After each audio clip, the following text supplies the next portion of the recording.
berdoa, ya Allah, semoga dapat motor biar aku nggak usah pinjem uang di bank untuk beli motor. Alhamdulillah terkabulkan Mbak. Bismillahirrahmanirrahim. Alhamdulillahirrabbilalamin. Allahumma sholli ala Sayyidina Muhammad wa ala ali Sayyidina Muhammad.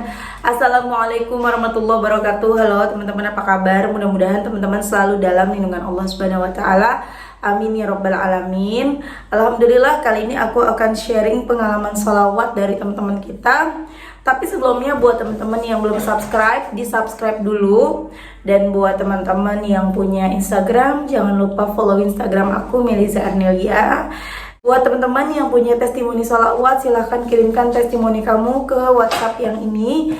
Dan mohon maaf kalau aku balasnya lama ya. Dan buat teman-teman yang belum punya buku Jangan Pernah Lelah Ada Nikmati Setiap Sholawat, ini bukunya. Ini buku pertama aku, insya Allah bisa nambah semangat dalam bersholawat. Harganya cuma 55.000. Kalau teman-teman mau beli, teman-teman bisa hubungin admin. Kalau misalnya mau beli di Gramedia juga udah ada ya, di Gramedia seluruh Indonesia. Langsung aja aku baca kisahnya. Ini dari Mbak Ika. Ini Masya Allah banget loh teman-teman. Mbak Ika ini dapat motor, dapat undian motor. Ih, keren ya. Langsung aja kita baca ya. Assalamualaikum Mbak Mel. Waalaikumsalam. Aku pengen cerita Mbak pengalamanku bersolawat. Silahkan, aku bilang gitu ya. Alhamdulillah Mbak Mel, berkat sholawat aku kepengen punya motor baru tanpa harus pinjem uang dari BRI. Ternyata terkabulkan Mbak. Allah memberikan saya motor lewat hadiah Welles karena saya pernah membeli produk Define. Ini kalau aku ngucapnya salah mohon maaf ya teman-teman ya. Define, dan di situ ada undian dan saya ikut masukkan. Sebelum masukkan undian, saya berdoa, ya Allah, semoga dapat motor biar aku nggak usah pinjem uang di bank untuk beli motor. Alhamdulillah terkabulkan Mbak. Setiap hari saya sholawatin, semoga tembus, dan ternyata tembus Mbak. Terima kasih Mbak atas ilmunya. Benar-benar aku merasakan manfaat sholawat. Biasanya suami yang selalu untung setiap saya bersholawat, tapi kali ini benar-benar tembus ke saya.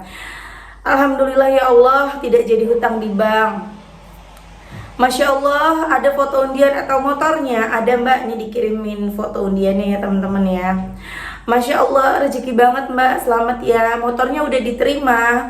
Baca sholawat apa aja dan gimana cara ngamalinnya? Ini lagi di perjalanan Mbak. Semoga cepat sampai, perlengkapan data-data sudah saya lengkapi. Sholawat Jibril, Naria, sholawat Munjiat Mbak. Alhamdulillah.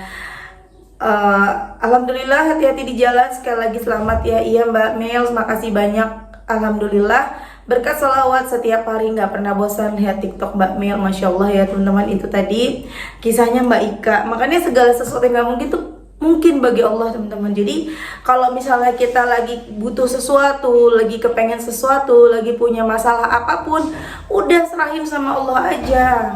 Allah tuh udah keren banget deh teman-teman ya.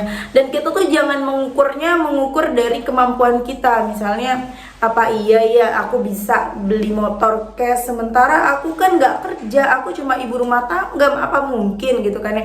Ya nggak ada yang nggak mungkin bagi Allah, rezeki datang dari mana aja ya. Dan seperti yang kita lihat sendiri, ini dari Mbak Ika, Masya Allah banget ya teman. Oke, lanjut, aku akan baca kisah yang kedua. Ini dari Mbak Y di Bandung. Ini Mbak Y nggak mau namanya maunya disamarkan, jadi aku kasih inisial aja Mbak Y di Bandung ya. Selamat pagi Kak Mel, aku habis lihat YouTube-nya kakak dan aku punya cerita tentang keajaiban sholawat. Halo, dengan siapa, di mana, gimana ceritanya? Saya Y Kak dari Bandung. Saya sih dulu pernah nanya ya Kak ke guru ngaji saya. Saya nanya gimana caranya supaya Rasulullah hadir dalam mimpi kita. Nah, beliau pernah bilang, katanya sebelum tidur kita sholat hajat, minta beliau hadir dalam mimpi kita, terus baca sholawat sampai kita tidur.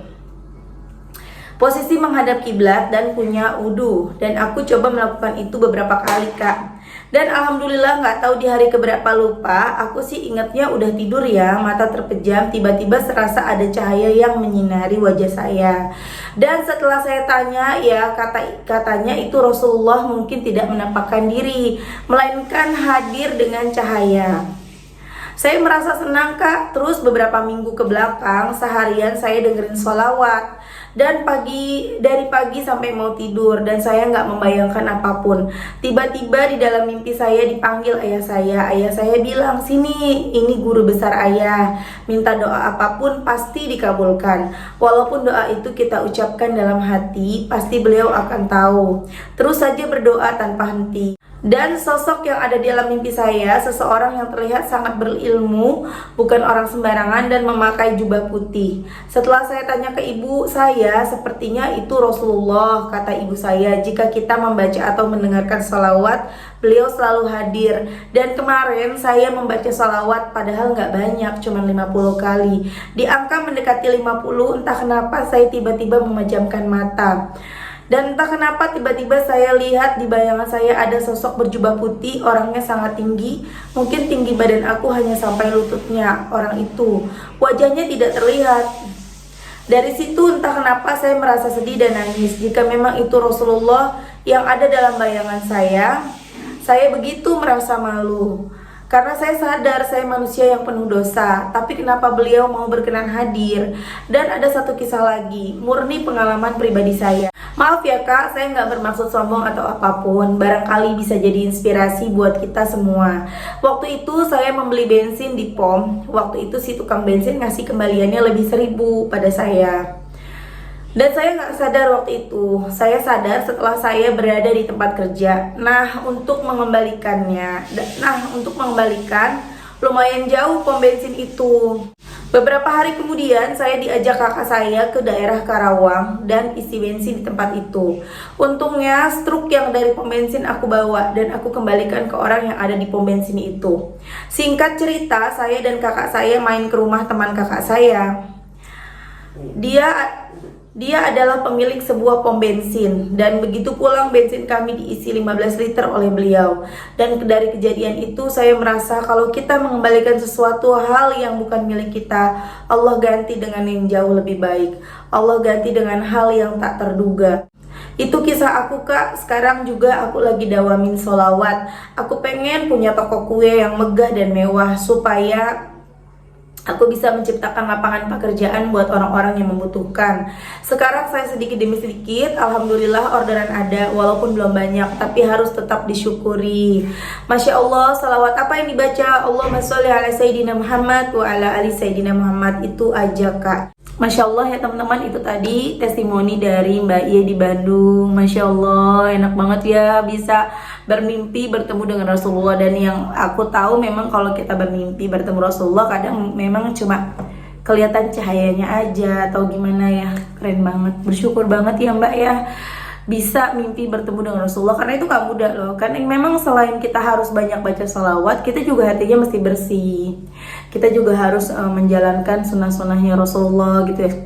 Contoh, minumnya tangan kanan, minumnya nggak boleh berdiri. Itu contoh yang kecil.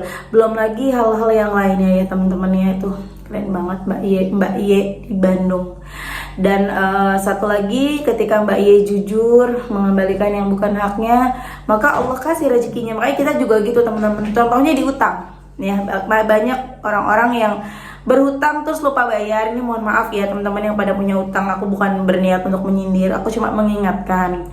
Banyak dari kita yang punya utang tapi kita lupa bayar gitu loh. Lupanya tuh disengaja. Jadi kayak misalnya kita udah punya uang nih, kita punya uang misalnya 200.000, kita punya hutang sama teman kita 500.000. Kita nggak mau gitu untuk berusaha mencicil kayak atau menyimpan dulu atau ngomong ke teman kita itu, misalnya Mbak aku baru ada 200.000, boleh nggak aku cicil 50 dulu, 150-nya mau aku pakai buat hari-hari misalnya gitu. Kita nggak mau untuk seperti itu. Atau kita utangnya 500, kita udah dapat duit nih 1 juta atau 600.000 misalnya, kan kita bisa ya bayar 500.000, bayar ke teman kita itu yang kita berhutang. Kita sayang, ntar dulu deh, toh dia kayaknya banyak uang, kayaknya dia lagi punya uang, ntar dulu deh aku mau pakai dulu buat yang lebih penting. Nah itu teman-teman, itu kan udah jadi haknya teman kita itu kan, kita udah ditolongin. Nah kalau misalnya kita udah ada ya bayar. Ketika kita entar di situ tuh rezeki kita jadinya seret teman-teman. ya. Oke teman-teman, terima kasih udah nonton, mudah-mudahan bermanfaat dan jadi motivasi buat teman-teman. Assalamualaikum warahmatullahi wabarakatuh.